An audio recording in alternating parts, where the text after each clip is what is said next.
हुजूर सल्लल्लाहु अलैहि वसल्लम सुराका को आमान नामा दिला कर रवाना हुए। दोपहर का वक्त था, इसलिए धूप में तेज़ी थी और हवा भी बहुत गर्म थी। रेत इतनी तप रही थी कि जिस्म से लगते ही जिस्म तपने लगता।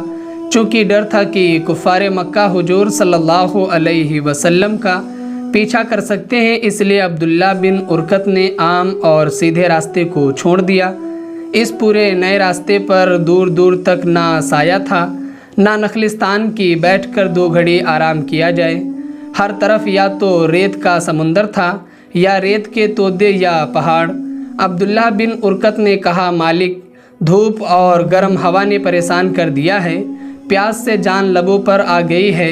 अगर हम इस तरह सफ़र करते रहे तो अंदेशा है कि कहीं हमारी ज़िंदगियां ख़त्म न हो जाएं। हुजूर सल्लल्लाहु अलैहि वसल्लम ने फरमाया, तुम जरा सी तकलीफ़ से घबरा गए। मुसलमानों को देखो, उन्होंने कितनी सख्तियां बर्दाश्त की हैं। उन पर सख्तियां सिर्फ़ इसलिए की गईं कि एक खुदा की इबादत करते और एक खुदा को मानते थे। अब्दुल्ला, मुझसे कहा गया है कि मैं अपनी कौम को बद्दुआ दे दूं, लेकिन मैं बद्दुआ ना दे सका। बद्दुआ कैसे देता? वे लोग जो नासमझ हैं वे मुझे नहीं पहचानते। ज़रूरत है कि वे मुझे पहचाने। ज़रूर एक दिन ऐसा होगा कि वे इस्लाम की तरफ झुकेंगे, कलिमा पढ़ेंगे, मुसलमान होंगे। अब्दुल्ला, याद रखो, हर तकलीफ़ के बाद राहत है। हीरा तराशने के बाद ही खूबसूरत बनता है, सोना तपाने से ही निखरता है। इंसान को तकलीफ़ व मुसीबत से न घबराना चाहिए। उस वक्त एक निहायत बुलंद टीला सामने रास्ते के सिरे पर आ गया। ऐसा लगता था कि जैसे उस ऊंचे और उत्तर दक्षिण तक फैले हुए टीले ने रास्ता रोक दिया है। हज़रत अबू बकर सिद्दीक़ रज़ी अल्लाह ताला अन्हु ने उस टीले को देखकर कहा, अब्दुल्लाह, कहीं तुम रास्ता भूल तो नहीं गए हो? देखो, टीले ने रास्ता रोक दिया है, क्या हमको वापस लौटना पड़ेगा? अब्दुल्लाह ने कहा, नहीं मेरे आका, हम थोड़ी दूर दक्षिण की ओर चलकर पश्चिम की ओर निकल जाएंगे। ऊँट ऊँटनियाँ बावजूद तेज़ धूप और गर्म हवा होने के निहायत तेज़ी से दौड़ रही थीं। थोड़ी देर में पहाड़ जैसा रेत का तोदा करीब आ गया। अब्दुल्लाह पश्चिम की तरफ ज़रा मुड़ गया। थोड़ी दूरी पर खजूर के कुछ पेड़ नज़र आने लगे। ये खुशी की बात थी। फिर तेज तेज ये काफिला इन पेड़ों के पास पहुंचा। यहाँ हिरनों की खाल का एक तंबू गड़ा था। तंबू के सामने 2 ऊँट जुगाली कर रहे थे और तंबू के दरवाजे पर एक दुबली सी बकरी खड़ी थी। इस काफिले ने खेमे से कुछ दूरी पर अपने ऊँट बिठाए और ऊँटों से नीचे उतरे। ऊँटों के आगे बैठने और उनके उतरने से जो आवाज़ आई, उस आवाज़ को सुनकर खेमे के अंदर से एक बूढ़ी औरत बाहर निकली। वो दरवाजे पर खड़ी होकर हुजूर सल्लल्लाहु अलैहि वसल्लम और हज़रत अबू बकर सिद्दीक़ रज़ी अल्लाह ताला अन्हु को हैरत भरी नज़रों से देखने लगी। उस बूढ़ी औरत का नाम उम्मे माबद था। बड़ी नेक औरत थी। जब हुजूर सल्लल्लाहु अलैहि वसल्लम और हज़रत अबू बकर सिद्दीक़ रज़ी अल्लाह ताला अन्हु उसकी तरफ बढ़े तो वो खुद भी उनकी तरफ चली। उसने हज़रत अबू बकर रज़ी अल्लाह ताला अन्हु से खिताब करते हुए कहा, मैं भी कितनी खुशकिस्मत हूँ अबू बकर, आज मेरे खेमे पर अबू कहाफ़ा का बेटा मेहमान बनकर आया है। ये तुम्हारे साथ कौन हैं? ये अल्लाह के नबी सल्लल्लाहु अलैहि वसल्लम हैं। हज़रत अबू बकर रज़ी अल्लाह ताला अन्हु ने कहा। उम्मे माबद ने चिल्लाकर कहा, क्या हज़रत मोहम्मद सल्लल्लाहु अलैहि वसल्लम, आमना के लाल, ऐ अरब के रोशन सूरज, खुश आमदीद बनु खुजामा की एक बूढ़ी औरत का सलाम कबूल हो। वो बड़ी खुशी से हुजूर सल्लल्लाहु अलैहि वसल्लम और हज़रत अबू बकर सिद्दीक़ रज़ी अल्लाह ताला अन्हु को साथ लेकर खेमे के दरवाजे पर पहुँची। उसने कहा, ऐ कौम के चमकते सितारे, इस नाचीज के खेमे के अंदर तशरीफ़ ले जाकर आराम कीजिए।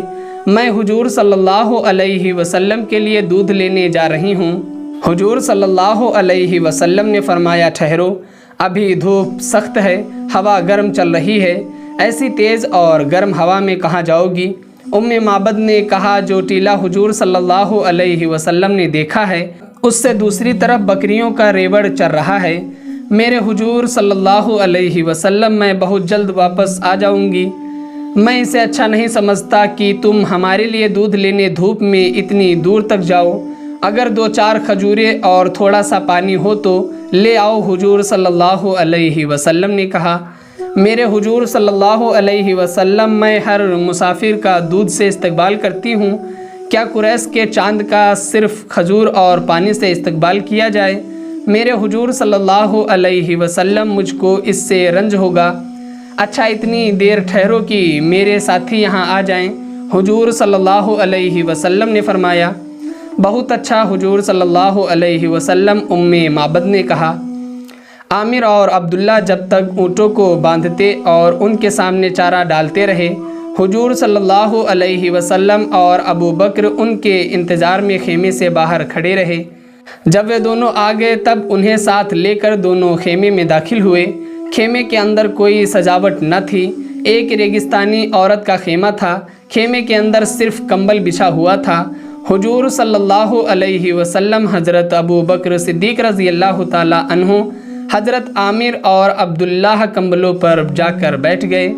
उम्मे माबद ने कहा, मेरे हुजूर सल्लल्लाहु अलैहि वसल्लम, अब मुझे इजाज़त है कि मैं अपने रेवड़ में जाकर दूध ले आऊँ। जो बकरी खेमे के दरवाजे पर खड़ी है, तुम उसे ही क्यों नहीं दूह लेती?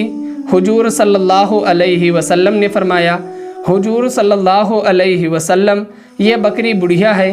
उम्मे माबद ने कहा, कमज़ोर है, दूध नहीं देती, तुम इस बकरी को यहाँ ले आओ। उम्मे माबद बकरी ले आईं।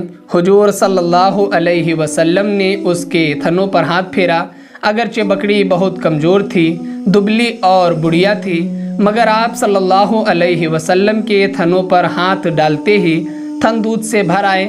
हुजूर सल्लल्लाहु अलैहि वसल्लम ने प्याला लेकर खुद ही दूध दुहना शुरू किया। प्याला भर गया तो पहले हज़रत अबू बकर सिद्दीक़ रज़ी अल्लाह ताला अन्हु को पिलाया, फिर आमिर, अब्दुल्लाह, उम्मे माबद को दिया। जब सबके पेट भर गए तब हुजूर सल्लल्लाहु अलैहि वसल्लम ने खुद पीकर जितने बर्तन रखे थे सब दूध से भर दिए। हज़रत अबू बकर, आमिर, अब्दुल्लाह और उम्मे माबद सभी हैरत से इस मोजज़े को देख रहे थे। अब्दुल्लाह ने बेइख्तियार कहा, बेशक आप खुदा के रसूल हैं, ये खुदा की मेहरबानी है कि उसने आपके लिए एक कमज़ोर बकरी से दूध पिलाया। दूध पीकर आप सब कंबल पर लेट गए और आराम फरमाने लगे। 2 घंटे आराम फरमाने के बाद आप सब उठे, नमाज पढ़ी और सफ़र पर रवाना हो गए। तो दोस्तों, ये थी हमारी आज की वीडियो। उम्मीद करते हैं आपको पसंद आई होगी।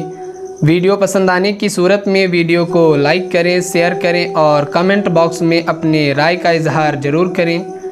सीरत नबी सल्लल्लाहु अलैहि वसल्लम फुल सीरीज सुनने के लिए हमारे चैनल पेजेस ऑफ हिस्ट्री को सब्सक्राइब करें और बेल आइकन को भी प्रेस करें।